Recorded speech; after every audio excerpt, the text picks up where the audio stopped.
Every minute during a stroke, nearly 2 million brain cells die. But here's what terrifies neurologists most.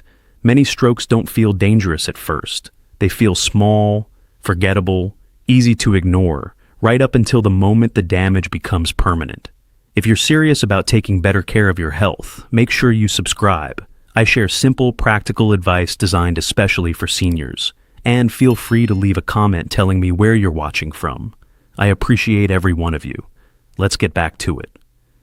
Most people think they'll know when a stroke is happening. They picture it like the movies: sudden collapse, arm going limp, someone dropping to the floor mid-sentence. But that's not how it begins for most people over 60.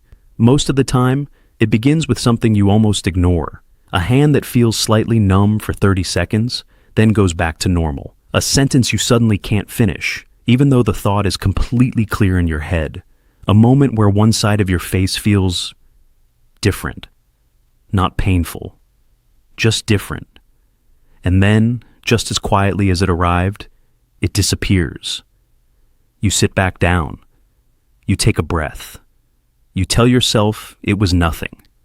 And that single decision, that moment of dismissal, is where the real danger begins. Because what just happened was not nothing. What just happened was your brain sending the loudest warning signal it knows how to send. And most people miss it entirely.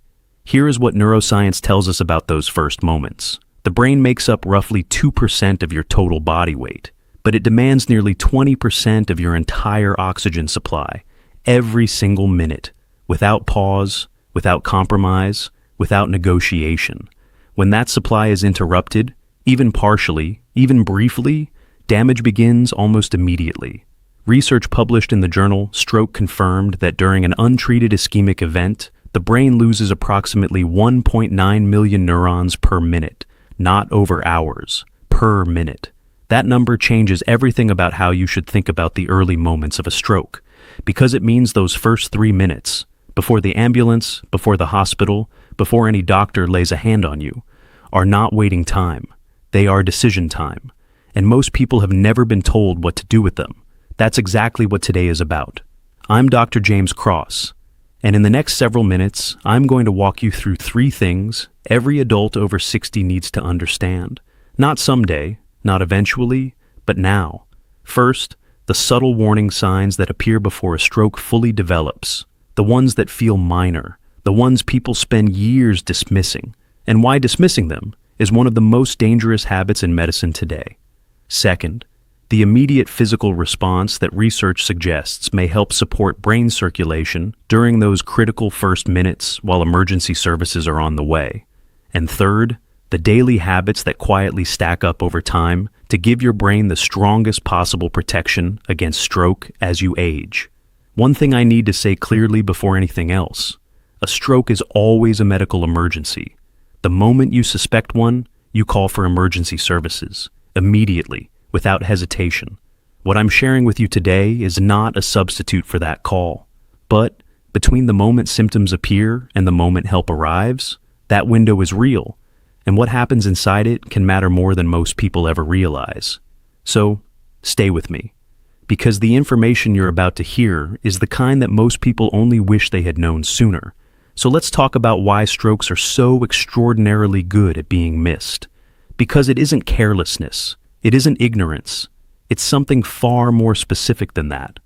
And once you understand it, you'll never look at certain symptoms the same way again. The human brain has a remarkable ability to compensate. When one pathway gets disrupted, it quietly attempts to reroute. When one signal gets interrupted, neighboring regions sometimes attempt to cover for it. It's an extraordinary survival mechanism. Except in the context of a stroke, that same mechanism becomes a trap, because the brain's attempt to compensate is exactly what makes the early warning signs feel minor. That's not an accident of biology. That's biology working against you at the worst possible moment. Here's what that actually looks like in real life. Sudden confusion that lasts less than a minute, then clears completely. Vision in one eye that briefly blurs or dims, then returns to normal. One arm that feels unexpectedly weak when you reach for something, then feels fine 30 seconds later. A word that gets stuck halfway out. Then the sentence continues like nothing happened. Each of those symptoms on its own feels explainable. Tired eyes, skipped a meal, sat in one position too long, stressed lately. And so, the moment passes. Life continues. The symptom gets filed away under something to mention at the next checkup, which, for many people, never comes. But here's the clinical reality behind that moment. What was just described is a transient ischemic attack, a TIA, what most people call a mini-stroke, though that name dangerously undersells what it actually is. A TIA occurs when blood flow to part of the brain is temporarily blocked, then restored. The symptoms disappear because the blockage clears, but the underlying conditions that caused it have not changed at all. The American Stroke Association reports that nearly 1 in 3 people who experience a TIA go on to have a full stroke, and in many cases, that stroke occurs within 48 hours of the original warning event. Read that again. 48 hours. The symptom that disappeared wasn't a sign that the danger passed. It was a countdown. And this is where something cultural, something deeply generational, makes everything significantly worse. Adults over 60 were largely raised on endurance. You pushed through. You didn't complain. You didn't disrupt everyone around you over something that might turn out to be nothing. You waited to be certain before you bothered anyone. That mindset built entire generations of remarkable, resilient people. It also quietly kills stroke patients every single day. Because strokes don't reward patience. They don't respect stoicism. And they have absolutely no interest in waiting until you're certain, which is exactly why the next thing we're going to talk about changes everything. What is actually happening inside your brain right now in those silent early minutes, while you're busy deciding whether it's serious enough to act on. So, let's go inside. Because understanding what is physically happening inside your brain during those first minutes, not in medical jargon, not in textbook language, but in real, visual terms, changes the way you respond to everything we've discussed so far. Think about a city, a major, sprawling city with millions of residents, thousands of roads, and an infrastructure that runs 24 hours a day without ever stopping. Power stations feeding electricity to every neighborhood, supply trucks moving constantly through arterial roads to keep everything functioning. Now, imagine one of the main supply routes gets blocked, not destroyed, not permanently closed, just blocked. At first, the neighborhoods closest to the blockage begin to struggle. Deliveries stop arriving. Power starts flickering. Residents begin to feel the shortage almost immediately because the demand never pauses. It keeps running at full capacity even as the supply disappears. That is your brain during a stroke. The blocked road is an artery. The deliveries are oxygen and glucose. And the residents going without supply are neurons, brain cells, that have no internal reserve to fall back on, no backup tank, no emergency storage. The brain is the only organ in your body that cannot survive interruption. The heart can be restarted, the lungs can be assisted, but neurons deprived of oxygen begin to die within minutes. And unlike most cells in the body, they do not regenerate. When they are gone, they are gone. Now, here is where it becomes even more critical to understand. There are 2 main types of stroke, and they operate very differently. The first is an ischemic stroke, responsible for approximately 87% of all strokes according to the American Stroke Association. This occurs when a blood clot blocks an artery supplying the brain, cutting off circulation to a specific region. Think of it as the road blockage we just described. The second is a hemorrhagic stroke, which occurs when a blood vessel in the brain ruptures and bleeds into surrounding tissue. This is less common, but significantly more dangerous, creating both oxygen deprivation and direct pressure damage simultaneously. Both are emergencies. Both begin damaging tissue within minutes, and both punish delay with the same ruthless efficiency. But here is the piece of neuroscience that most people never hear, and it is genuinely important. When a stroke occurs, not all the affected brain tissue dies at the same rate. At the center of the stroke zone, the area with the most severe blood flow loss, damage is rapid and severe, but surrounding that center is a region researchers call the ischemic penumbra. This is a border zone, a ring of brain tissue that is injured but not yet dead. Cells in the penumbra are struggling, starved of oxygen, under pressure, but they are still alive. still fighting, and for a limited window of time, they can potentially be saved. Research published in the journal Brain has shown that the penumbra can remain potentially viable for 1 to 6 hours, depending on the severity of the blockage, a window clinicians often call the golden hour of stroke treatment. That window is why every second of delay matters. That window is why what you do before the ambulance arrives is not irrelevant. That window is why calm, deliberate action in the first 3 minutes, the right positioning, the right breathing, the right response, is not just comfort. It may be protection. Because you are not helpless in those minutes. You never were. And what to do inside them is exactly what comes next. So the window is open, the penumbra is still fighting, the neurons on that border zone are still alive, still holding on, still waiting for conditions to improve before the damage becomes permanent. And you have minutes, not hours, not a comfortable stretch of time to think things through and weigh your options. Minutes.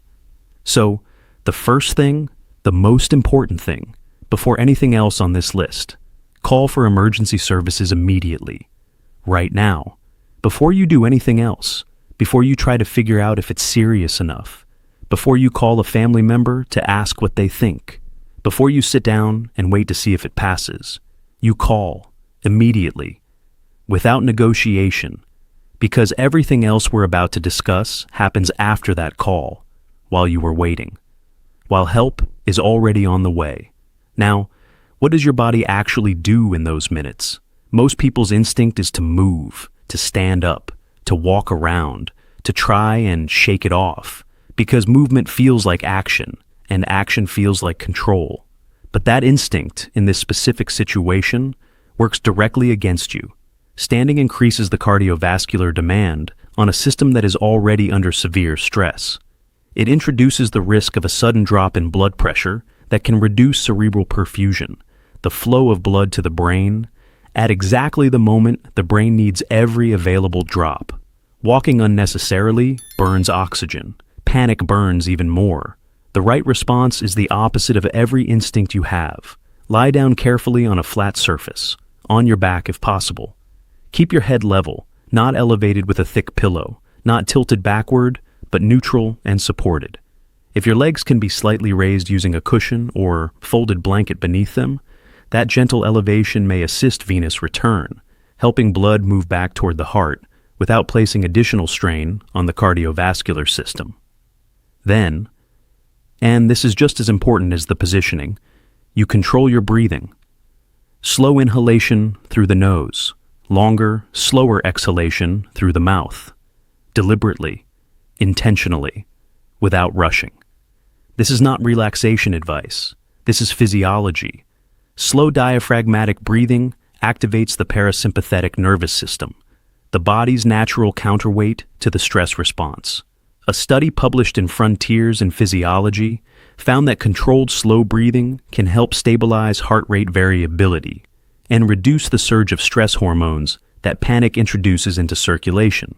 Panic does the opposite of everything your brain needs right now. It spikes blood pressure unpredictably. It accelerates heart rate. It floods the body with cortisol and adrenaline. It makes breathing shallow and oxygen exchange inefficient. Controlled breathing interrupts that cascade. It doesn't remove the clot. It doesn't replace emergency care. It doesn't guarantee any specific outcome, but it creates the most stable internal environment possible while the brain is fighting to protect itself. And in stroke medicine, where every minute of delay costs nearly 2 million neurons, stable is not a small thing. Stable is everything. There is a second emergency that happens inside a stroke event, one that nobody talks about, one that doesn't show up on any scan, one that doesn't get treated in any hospital, and it is entirely invisible because it happens before the ambulance arrives. It is panic. And in the context of a stroke, panic is not just an emotional response. It is a physiological event, a chemical cascade, a full-body reaction that alters circulation, destabilizes blood pressure, and strips oxygen efficiency from a system that is already operating at its absolute limit. Understanding what panic actually does to the body, mechanically, biologically, changes the way you think about staying calm during a medical emergency. Because calm stops being a personality trait and starts being a clinical decision. Here is what happens the moment panic takes hold. The brain's threat detection system fires. The amygdala, the region responsible for processing fear, sends an immediate signal to the adrenal glands. Within seconds, cortisol and adrenaline flood the bloodstream. Heart rate accelerates, blood vessels constrict, breathing becomes fast and shallow, shifting from the diaphragm up into the chest. That shift alone is significant. Chest breathing is dramatically less efficient than diaphragmatic breathing. It moves less air per breath, reduces oxygen saturation in the blood, and increases the metabolic cost of breathing itself, all at a moment when the brain is already starving for oxygen. A study published in the International Journal of Psychophysiology found that acute psychological stress significantly disrupts heart rate variability and increases sympathetic nervous system dominance, the exact opposite of the stable cardiovascular environment the brain needs during an ischemic event. In simple terms, panic makes the brain situation measurably worse. But here is what makes this especially dangerous in the context of stroke. Panic is contagious, not metaphorically, neurologically. When a bystander, a spouse, a family member, a friend, enters a state of visible panic, the person experiencing the stroke mirrors that response almost automatically. Their own stress hormones surge, their breathing accelerates, their blood pressure becomes even more unstable. The person in the room who is not having the stroke has enormous power over the person who is. That is not a small responsibility, which means that if you are ever in the room when someone shows signs of a stroke, the most medically valuable thing you can do after calling for emergency services is to remain visibly calm, not falsely cheerful, not dismissive of what is happening, just calm, steady, present. Speak in a low, even voice. Move deliberately. Reduce noise in the environment if possible. Sit close. Make eye contact. Breathe slowly yourself, because your breathing will influence theirs. Research in social neuroscience has consistently shown that regulated co-presence, simply being physically calm alongside someone in distress, activates the parasympathetic nervous system in both individuals through a process called co-regulation. You are not just emotionally supporting them, you are biologically influencing their stress response. And on the other side of that coin, delay driven by fear is equally devastating. Every minute of hesitation, every moment of let's just wait and see, every phone call made to a family member instead of emergency services. Each one costs neurons. Each one narrows the treatment window. Each one moves the brain further from the golden hour that stroke medicine depends on. Fear freezes people at exactly the moment the brain needs them to move. Knowledge moves them. And right now, you are becoming someone who knows. Everything we've covered so far has been about urgency, the speed of damage, the cost of delay, the minutes that matter, the neurons that don't come back. And all of that is true. But there is another side to this conversation, one that doesn't get nearly enough time, one that most people sitting in a hospital room after a stroke never hear clearly enough, or early enough, to actually believe. The brain can heal, not completely in every case, not overnight in any case, but meaningfully, measurably, and sometimes remarkably. The brain has a capacity for recovery that science spent decades underestimating, and understanding that capacity changes everything about what comes after a stroke. For most of medical history, the assumption was straightforward and deeply discouraging. Brain damage was permanent. Whatever function was lost in a stroke stayed lost. The neurons were gone, and nothing could replace them. That assumption was wrong. What researchers began uncovering over the last 3 decades, and what modern neuroscience has now confirmed repeatedly, is that the brain is not a fixed, static structure. It is a living, adaptive, constantly reorganizing network. And it has a mechanism specifically designed for recovery from injury. It is called neuroplasticity. In practical terms, neuroplasticity is the brain's ability to rewire itself, to build new communication pathways between neurons, to reassign functions previously handled by damaged regions to healthier surrounding tissue, to reroute. Think of it like a city again. When a major highway is damaged and closed, traffic doesn't simply stop. It finds alternative routes, side streets get upgraded, new infrastructure gets built around the blockage. It takes time, it requires effort, but the city keeps moving. That is what the brain does after a stroke, when given the right conditions and the right stimulation to do it.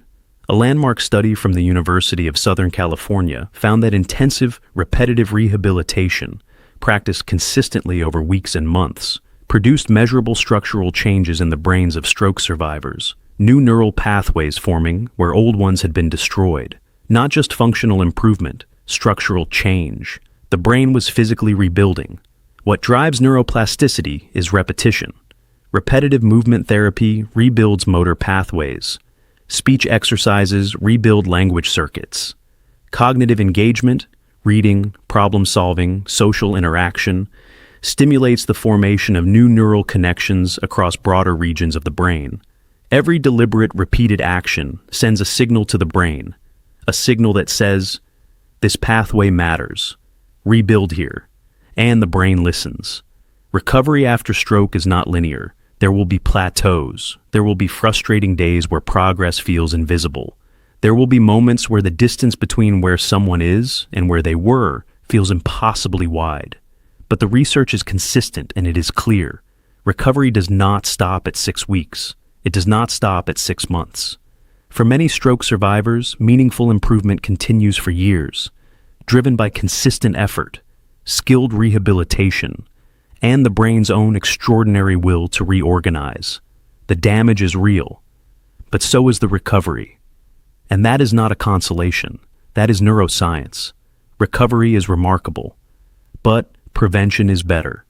And here is what makes stroke prevention genuinely different from most areas of medical advice. It doesn't require dramatic lifestyle overhauls, expensive interventions, or complicated medical regimens. The habits that protect the aging brain most effectively are quiet ones, ordinary ones, the kind that don't feel significant in the moment, but compound silently over months and years into something that fundamentally changes your cardiovascular risk profile. Let's go through them, not as a checklist, but as a biological explanation for why each one actually matters. The first is movement, specifically daily walking, not intense exercise, not marathon training, just consistent moderate walking for 30 minutes most days of the week. A study published in Stroke Journal found that adults who walked regularly had a significantly lower risk of both ischemic and hemorrhagic stroke compared to sedentary individuals, with risk reduction measurable even at moderate walking speeds. Walking does something specific for the aging cardiovascular system. It stimulates nitric oxide production in the walls of blood vessels. Nitric oxide is a naturally occurring compound that helps arteries remain flexible, resist plaque accumulation, and maintain healthy blood flow under pressure. Rigid arteries are stroke arteries. Walking helps keep them supple. The second habit is hydration. Blood viscosity, how thick your blood is, increases significantly with dehydration. Thicker blood clots more easily. It moves more slowly through narrowing vessels. It creates exactly the conditions that ischemic strokes thrive in. Consistent daily hydration, particularly in the morning, when the body is most dehydrated after sleep, helps maintain blood fluidity and supports healthy circulation throughout the day. The third is blood pressure management. Hypertension remains the single largest modifiable risk factor for stroke in adults over 60. Research from the New England Journal of Medicine has confirmed that reducing systolic blood pressure below 120 millimeters of mercury in high-risk individuals significantly lowers the likelihood of major cardiovascular events, including stroke. Monitoring it matters. Managing it matters even more. The fourth is sleep. During deep sleep, the brain activates a recently discovered system called the glymphatic system. Essentially a biological waste clearance network that flushes toxic proteins and metabolic byproducts from brain tissue. Chronic sleep deprivation disrupts this process, allowing inflammatory compounds to accumulate in the brain over time. Poor sleep is not just tiredness, it is inflammation, and inflammation accelerates vascular disease. The fifth is calf muscle activation. The calf muscles are sometimes called the body's second heart, and the description is accurate. During movement, calf contractions actively pump venous blood back upward toward the heart against gravity. Prolonged sitting removes that pump entirely, allowing blood to pool in the lower extremities and increasing clotting risk. Simple calf raises, short walks every hour, standing periodically throughout the day. Small movements with measurable vascular consequences. The habits that protect the brain most are never the dramatic ones. They are the consistent ones, the ones practiced quietly, daily, without fanfare, until one day they become the reason something catastrophic never happened. And that is a story nobody ever gets to tell, because it never needed to be told. We started this conversation talking about minutes, 3 minutes. The window between the first symptom and the first response. The space between what the brain loses and what it still has a chance to protect. But what this conversation has really been about, underneath the neuroscience, underneath the biology, underneath the clinical frameworks, is something far more fundamental than that. It is about preparation. And preparation is simply knowledge that arrived before it was needed. Think about everything you now understand that most people don't. You know that strokes don't always arrive loudly, that the symptom which disappears quietly in 60 seconds may be the most dangerous signal the brain ever sends, that the instinct to wait, to dismiss, to push through, the instinct an entire generation was raised on, is the instinct that costs people their speech, their mobility, their memory, and sometimes their lives. You know what is happening inside the brain during those first minutes, the penumbra fighting to survive, the neurons counting every second, the golden window that medicine depends on. And that begins long before any ambulance arrives. You know what to do with your body while waiting for help. Lie down, stay still, breathe slowly and deliberately. Create the most stable internal environment possible and let trained professionals take over the moment they walk through the door. You know that panic is not just emotional, it is physiological, that it changes blood pressure, disrupts oxygen delivery, and makes an already critical situation measurably worse. And you know that calm, genuine, deliberate calm, is one of the most powerful medical responses available to any person in that room.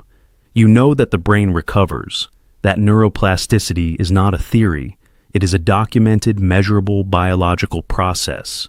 That recovery doesn't end at discharge, that with the right stimulation, the right repetition, and the right environment, the brain continues rebuilding long after most people expect it to stop. And you know that prevention is quiet, that walking, hydrating, sleeping properly, managing blood pressure, and keeping the body in motion are not lifestyle suggestions. They are vascular medicine practiced daily without a prescription. That is not a small amount of knowledge. That is the difference between reacting and responding, between freezing and acting, between a story that ends in tragedy and one that ends with someone sitting beside the people they love, still present, still capable, still here. There is a line that stays with me from stroke medicine. Time is brain. Every second of delay has a biological cost. Every minute of inaction has a neurological consequence. Every moment of hesitation narrows the window that recovery depends on. But knowledge compresses that hesitation. It removes the frozen moment between something feeling wrong and someone taking action. And that compression, that single closing of the gap between symptom and response, is what this entire conversation has been building toward. Your body often whispers before it screams. Learn to recognize the whisper, because that recognition, quiet, prepared, and carried with you from this moment forward, may protect far more than your health. It may protect your future. Thanks for watching all the way through. Staying informed is key to living a healthier, longer life. If you want more simple, practical health advice, make sure you subscribe and tap the next video on your screen. And before you go, leave a comment and rate this from 1 to 10. Your feedback helps me create better guidance for you.